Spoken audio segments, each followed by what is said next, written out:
హైదరాబాద్లోని మంత్రి క్వార్టర్స్ వేదికగా కాంగ్రెస్ పార్టీ శ్రేణుల్లో సరికొత్త జోష్ నింపేలా కీలక పరిణామాలు చోటు చేసుకున్నాయి. కరీంనగర్ పార్లమెంట్ పరిధిలో నియోజకవర్గాల ఇన్ఛార్జీలు, అబ్జర్వర్లతో మంత్రి పొన్నం ప్రభాకర్ తన కార్యాలయంలో ఒక ఉన్నత స్థాయి సమావేశం నిర్వహించారు. పార్టీ సంస్థాగత బలోపేతంతో పాటు ప్రభుత్వ సంక్షేమ పథకాలను క్షేత్రస్థాయిలోకి తీసుకెళ్లే వ్యూహాలపై ఈ సమావేశంలో సుదీర్ఘంగా చర్చించారు. ఈ కీలక సమావేశంలో కాంగ్రెస్ పార్టీకి చెందిన పలువురు ప్రముఖ నాయకులు, ఎమ్మెల్యేలు పాల్గొన్నారు. సమావేశంలో సీనియర్ నేత కోన శ్రీశైలం గౌడ్, ఎమ్మెల్యేలు ఆది శ్రీనివాస్, మేడిపల్లి సత్యం, కవంపల్లి సత్యనారాయణతో పాటు కరీంనగర్ పార్లమెంట్ పరిధిలోని ముఖ్య నేతలు హాజరయ్యారు. కాంగ్రెస్ పార్టీ సంస్థాగత అభివృద్ధిపై ఈ సందర్భంగా లోతుగా చర్చించారు. రాబోయే రోజుల్లో ప్రతి మండల పరిధిలో పార్టీ అధికారిక సమావేశాలు నిర్వహించి క్యాడర్ను సమాయత్తం చేయాలని నిర్ణయించారు. ఓటర్ జాబితా సవరణ ప్రక్రియపై నియోజకవర్గ ఇన్ఛార్జీలు అత్యంత అప్రమత్తంగా ఉండాలని మంత్రి సూచించారు. ప్రభుత్వం ప్రవేశపెడుతున్న ప్రజా సంక్షేమ పథకాలను ప్రతి ఇంటికి చేరవేసేలా నాయకులు బాధ్యత తీసుకోవాలన్నారు. రాష్ట్ర వ్యాప్తంగా సాగుతున్న వరి ధాన్యం కొనుగోలులో రైతులకు ఎలాంటి ఇబ్బందులు తలెత్తకుండా తక్షణ చర్యలు చేపట్టాలని, ఐకేపీ కేంద్రాల వద్ద రైతులకు అండగా ఉండాలని ప్రజాప్రతినిధులను ఆదేశించారు.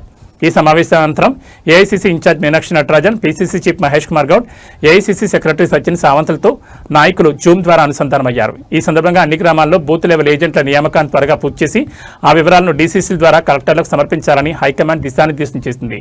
కరీంనగర్ పార్లమెంట్ పరిధిలో పార్టీని మరింత పటిష్టం చేసేందుకు, ప్రభుత్వానికి ప్రజలకు మధ్య వారధిగా పనిచేసేందుకు ఈ సమావేశం దిక్సూచిగా మారుతుందని మంత్రి పొన్నం ప్రభాకర్ ధీమా వ్యక్తం చేశారు.